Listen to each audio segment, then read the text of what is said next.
Hello students, how are you बेटा। Hopefully आप अच्छे होंगे।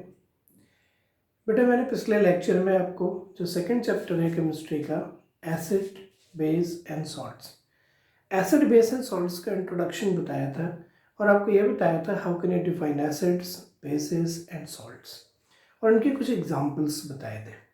नाउ आगे कंटिन्यू करते हैं और उस कंटिन्यू में आगे हम देखते हैं how can I distinguish the given particular compound is acid or base. Distinguish मतलब separation.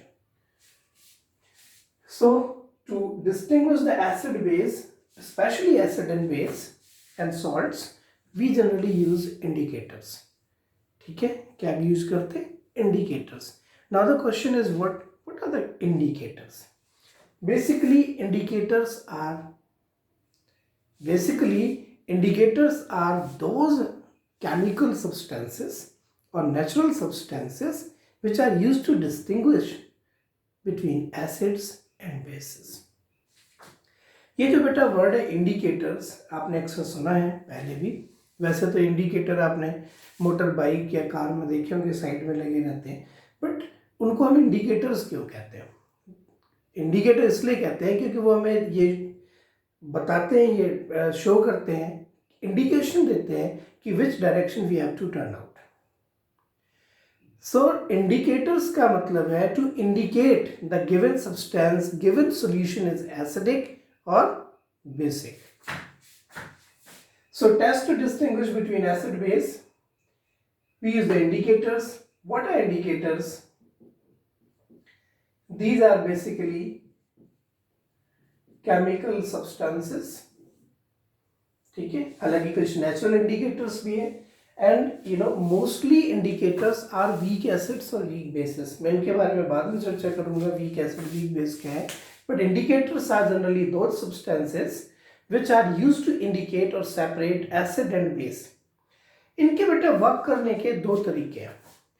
इंडिकेटर, मान लीजिए कोई केमिकल सब्सटेंस है, ठीक है, इसको जब मैं किसी एसिड में डालूंगा या किसी बेस में डालूंगा तो इंडिकेशन के लिए हम कैसे देख सकते हैं? लेबोरेटरी में हम चेक तो कर नहीं सकते हैं कि ये खट्टा है, ये बिटर है, ये कुछ और।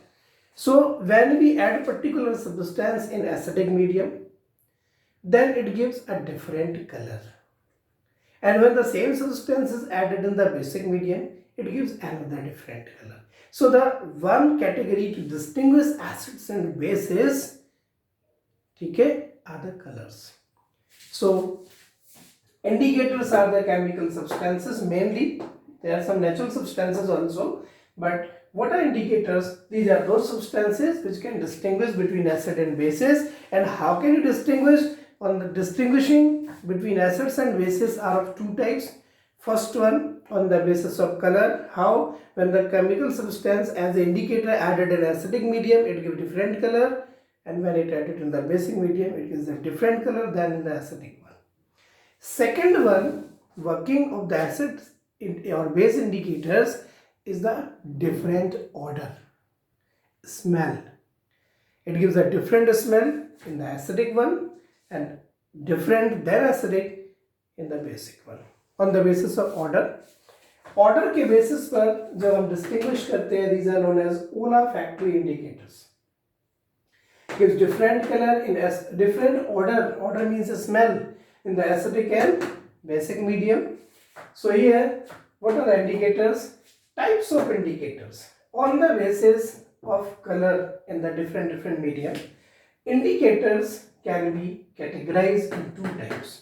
कलर के बेसिस पर भी दो टाइप के इंडिकेटर्स हमें मिलते हैं. One is the natural indicators and one is the synthetic indicators. इन्हें आपने पेजेस रीड करने होंगे, थोड़ा सा लर्न करने पड़ते हैं इनके name. Natural indicators, litmus. Litmus ये एक लिंचेन प्लांट है. It is obtained from the plant, that's why known as the natural indicator.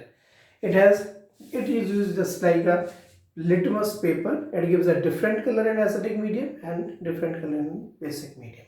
उसकी मैं वर्किंग आपको बताता हूँ, but it's a natural indicator. Synthetic indicators, these are purely chemicals synthesized in the laboratory, so known as synthetic indicators. This is known as natural indicator because obtained from the nature, that is from plants. Synthetic indicators, methyl orange and phenolphthalein. These are the chemical substances and also have tendency to show different color in acidic medium and the another different color in the basic medium. Okay, so what is litmus? How can you distinguish acid and base? And what are olfactory indicators? Olfactory indicators are those which give the different order in the acidic medium and basic medium. These are some examples. Onion ordered cloth strips, vanilla essence, clove oil. इनके जो order हैं वो acidic और basic medium में अलग अलग होते हैं. वो क्या होते हैं, कैसे टेस्ट आउट करते हैं, वो डिस्कस करते हैं. और ऐसे लिटमस और मिथाइल ऑरेंज फ्लोक्रीन कैसे वर्क करता है वो डिस्कस करते हैं. So first of all you should know what are the indicators and how can you distinguish the given solution is acidic or basic. Understand? You have to read out the bases related to the topic. कभी activities और experiments हैं. When we take acidic solution in a test tube and indicators, it shows some color. What is the color? It is a learning part because we can't see just by study. We can see in the laboratory, so we have to learn out the name of color. Now, how can work litmus? Litmus कैसे काम कर सकता है या कैसे काम करता है देखिए, या फिर ओलाफैक्टरी इंडिकेटर्स कैसे वर्क करते हैं. वैसे ये सब चीजें आपको पता होनी चाहिए. जो बेटा लिटमस सॉल्यूशन है, पहले तो आप इसके बारे में देख लीजिए. What is litmus solution? ठीक है, लिटमस पेपर है या लिटमस सॉल्यूशन है. What is litmus paper? Basically it is purple coloured dye extract. Basically it's a purple color dye extract obtained from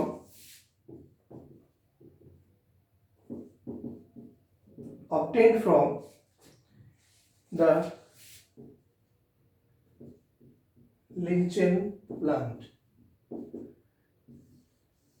That's why it is come under the category of natural indicator. अब क्या होता है बेटा, जब आप इसको acidic medium में add करते हो, पेपर के तौर पे भी इसको यूज करते हैं. When litmus paper या litmus solution is added in the acidic medium, ये ना सिंपल सा एक कन्वर्जेशन है कि अगर आप इसको एसिडिक मीडियम में ऐड करोगे, then acids can turn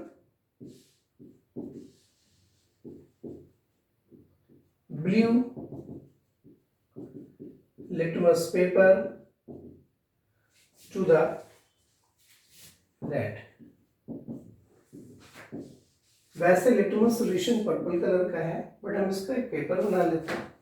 ठीक है, और उस पेपर को यूज करते हुए अगर आप तो लिटमस पेपर जो है ब्लू कलर का, उसको रेड कर देते हैं.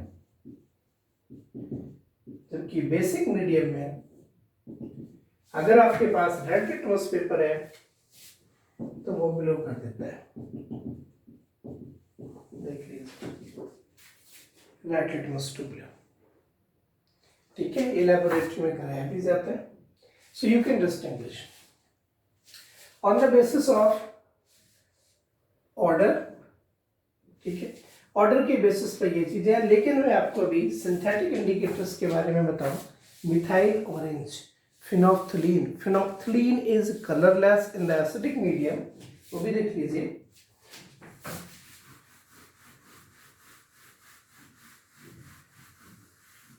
phenolphthalein ऐसे लिखा जाता है, phenolphthalein, phenolphthalein.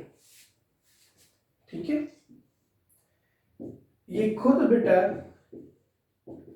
वीक एसिड होता है. It is colorless in the acidic medium, मतलब जब हम इसको एसिडिक मीडियम में डालेंगे तो कोई कलर चेंज नहीं करेगा. That means we can understand the given solution is acidic. ठीक है. While it gives pink color in the basic medium. That means when we add phenolphthalein in the basic medium, a basis, it gives pink color. So we can easily distinguish the given solution as acidic or basic. It's a synthetic indicator. ठीक है. Now methyl orange के बारे में अगर हम बात करें, methyl orange itself is a weak base. मतलब ये ज़्यादातर बेसिक है बट ये बहुत ही वीक बेस है. वीक बेस का मतलब होते हैं कि ये बेसिक सॉल्यूशन शो करते हैं. If we talk about methyl orange, then in the acidic medium it gives red color, and in basic medium it gives orange color. इसका कलर वैसे खुद इसका कलर ऑरेंज टाइप का होता है. हाँ, अगर कभी आपसे न्यूट्रल मीडियम के बारे में पूछे तो न्यूट्रल मीडियम में इसका जो कलर है, वैसे तो न्यूट्रल मीडियम में रिएक्शन का नहीं करता, मतलब न्यूट्रल मीडियम में भी आपको ऑरेंज ही दिखेगा. और ये हल्का सा ऑरेंज बेसिक में भी रहता है, न्यूट्रल में भी रहता है. बेसिक की खुद है, मतलब ऐसा समझ लीजिए कि बेसिक मीडियम में अगर मैंने इसे यूज करा तो इसका कलर सेम रहेगा. न्यूट्रल मीडियम में कोई एक्शन ही नहीं करेगा तो वही कलर रहेगा. बट एसिडिक मीडियम में ये रिएक्ट करे, आयोनाइज्ड हो, डिकम्पोज्ड हो, तो इसका कलर चेंज हो जाएगा and it is red. Methyl orange is a weak base. So this is all about synthetic one. Now on the basis of order, ये तो बेटा हमारे घरेलू सिस्टम में बहुत यूज होते हैं. ठीक है. घर पे आप देखते हो कि कई ऐसी चीज़ें होती हैं जिससे हम बता सकते हैं कि कैसे ऑर्डर चेंज हो गया किसी चीज़ का. कोई चीज़ ख़राब हो गई है, कोई पड़े पता लगा कि चेंज हो गया. इसके लिए आपको मैं एक एक्सपेरिमेंट बता रहा हूँ. आप बोर्ड पे देखिए. Olfactory indicators, different odours. Onion odoured cloth strip. Take some finely chopped onion. ये आप घर पे ट्राई करना अगर कर सकते हो. And a few strip of clean cloth in a plastic bag. एक प्लास्टिक पॉलीथीन का बैग ले लो, उसमें आप कुछ स्ट्रिप्स ले लो क्लीन क्लॉथ के, और कुछ फाइनली चॉप्ड ओनियन ले लो. और इसके बाद आप इसको बंद करके रख दो. Tie the open mouth of bag tightly and then keep in the fridge overnight. रात भर फ्रिज में रख दो बंद करके. कपड़ा और प्याज के जो स्लाइस हैं इनको एक पॉलीथीन में बांध करके फ्रिज में रख दो. The cloth strips now acquire the order of onion and can be used as acid base indicator. मतलब जो कपड़ा है उसमें ओनियन की ऑर्डर आ जाएंगे. अब उसको हम एज इंडिकेटर यूज करेंगे. हाउ? अगर आप इसको एसिडिक मीडियम में ले जाते हो, ठीक है, क्लीन सरफेस पे रख दो एसिडिक मीडियम के ठीक ऊपर, उसमें कुछ एसिड्स की ड्रॉप डाल दो, और एक दूसरे सरफेस में उसमें बेसिक मीडियम में ले जाके कुछ ड्रॉप डाल लो. अब आप देखोगे थोड़ी देर के बाद कि ओनियन का जो करेक्टरिस्टिक स्मेल है एसिडिक मीडियम में ऑलमोस्ट वही है, जबकि बेसिक मीडियम में पूरी तरीका से वो डिस्ट्रॉय हो चुका है. मेरे कहने का पर्पज जरा समझिए. ये मैं इसलिए नहीं कहना चाह रहा कि ये हमारे डेली लाइफ से रिलेटेड है. So read out all these. Take some onion strips and clean cloth. इसको आपने पॉलीथीन में टाइटली हेल्ड कर देना, एयर टाइट, और फ्रिज में रात भर के लिए रख दो. आप देखोगे जो कपड़ा है, ओनियन की सारी स्मेल कपड़े में आ जाएगी. अब आप इस कपड़े पर क्लीन सरफेस पे रखो, कुछ एसिड्स की ड्रॉप्स डाल दो और कुछ बेस की ड्रॉप्स डाल दो. अगर तो इसकी स्मेल बनी रह जाए तो जो चीज़ आपने डाली है वो एसिड है, और अगर उसकी जो स्मेल है, ऑर्डर है, वो डिस्ट्रॉय हो जाए, then it is a base. Clear? So onion ordered cell steps ऐसे करते हैं, एक बार फिर से सुन लीजिए। ऑनियन के बेसिस पर ऑनियन प्लास्टिक बैग्स में लेकर के, ठीक है, रात भर एक क्लीन कपड़े के साथ बांध के रखना है, और उसके बाद आप देखोगे कि उसकी स्मेल क्लीन क्लॉथ में आ जाएगी। एंड देन उसमें थोड़ा सा एसिड और बेस डालिए। अगर एसिडिक मीडियम रहा तो स्मेल बनी रहेगी, लेकिन अगर बेसिक मीडियम रहा तो स्मेल चली जाएगी, ठीक है। सिमिलरली ये जो वनीला एसेंस है, इस केस में भी टेक वनीला एसेंस, और उसमें फिर आप एसिड डालोगे तो इसकी स्मेल रिटेन रहेगी, और बेस में इसकी स्मेल डिस्ट्रॉय हो जाएगी, ठीक है। Similarly we talk about clove oil. Clove oil आप समझते हो, लौंग का जो तेल है। क्लोव ऑयल के केस में भी आप क्लोव ऑयल लेकर के उसमें अगर एसिड डालोगे, अलग अलग ले लो, एक एसिड और बेस, ठीक है। आप यहाँ पे ऑब्जर्व करोगे कि एसिड और बेस में इसकी जो ऑर्डर है वो डिफरेंट है, डिस्ट्रॉय नहीं होती, ऑर्डर डिफरेंट है। इसकी एसिडिक मीडियम में जो ऑर्डर है सेम रहती है, बेसिक मीडियम में डिस्ट्रॉय हो जाती है। इसके जो ऑनियन का मैंने आपको बताया एक्सपेरिमेंट, एसिडिक मीडियम में सेम रहती है और बेसिक मीडियम में डिस्ट्रॉय हो जाती है। सो कुछ इस तरीका से हम डिस्टिंग्विश कर सकते हैं। मेरे हिसाब से आप समझ गए होंगे, ठीक है। ओवर तो मैं कुछ पेजेस आपको भेज रहा हूँ, उसको रीड कर लेना। So you can distinguish acids and base with the help of indicators. Indicators are what? Indicators are the chemical substances which generally used to distinguish acids and bases, ठीक है। यहाँ पे एक और टर्म आता है यूनिवर्सल इंडिकेटर। बेटे universal indicator भी ऐसे हैं, वो हर जगह यूज हो सकते हैं। बेसिकली वो मिक्सचर होते हैं कई सारे इंडिकेटर्स के। ओलाफैक्टरी इंडिकेटर्स क्या है, छोटे छोटे क्वेश्चंस बनेंगे। Now in the next topic, what are the characteristics of acids and bases? What are their chemical and physical properties? What are their activity order? ठीक है, तो ये आप रीड आउट करोगे। मैं कुछ पेज भेज रहा हूँ, उनको पढ़ के, और ये डिस्टिंग्विश वाला पेज पढ़ लेना, ठीक है। आगे फिर अगले लेक्चर में देखते हैं, ओके।